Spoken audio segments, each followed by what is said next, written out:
请台湾看世界，来看美国德州西南部一个小镇发生重大的豪横的枪击案。一个18岁少年家举枪，先伫个厝内，甲家己的阿嬷开枪，阿嬷受重伤了后，冲入去一间国小来扫射。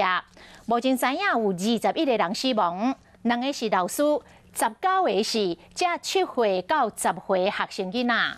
警察赶到现场，随甲凶手来甲弹死。这个嫌犯犯案的动机目前还在查。美国的总统拜登是点灯伤痛，发表谈话，呼吁社会各界应该针对美国枪击泛滥的问题采取行动。 家长真着急，走去学校，也有真侪员警拢举枪伫学校的边仔有防锁线。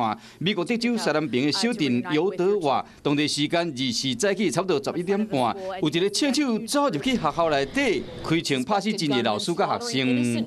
And at this point, the investigation is leading to tell us that the suspect did act alone during this heinous crime. 走去学校开枪是这个18岁男性的美国公民，伊伫厝内。 举枪拍因阿嬷了后，就走去洛伯小学，举一支底枪，佮干了一支步枪的枪械，伫校园内面扫射。警方赶到现场了后，将伊拍死，也有2个员警和流弹伤着。Beautiful, innocent, second, third, fourth graders, and how many scores of little children who witnessed what happened? See their friends die. 美国总统拜登随发表谈话，口气拢真哀痛，呼吁应该针对美国枪击管理问题采取行动，并且对抗枪击游说团体。出席活动的副总统贺锦丽嘛，恳求各界爱重视枪击的暴力问题。I think we all know and have said many times with each other, enough is enough. Enough is enough. 非营利组织统计，今年以来，美国发生上无有212件枪击案。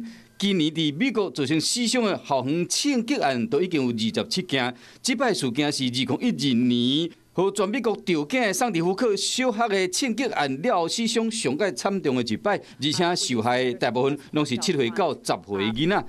毋但显示美国枪击管理严重的失控，同时嘛重伤受害者的家属。 华视新闻看起来，赶快订阅我们的华视新闻 YouTube 频道，欢迎按赞、订阅、开启小铃铛，最新最及时的资讯要提供给你。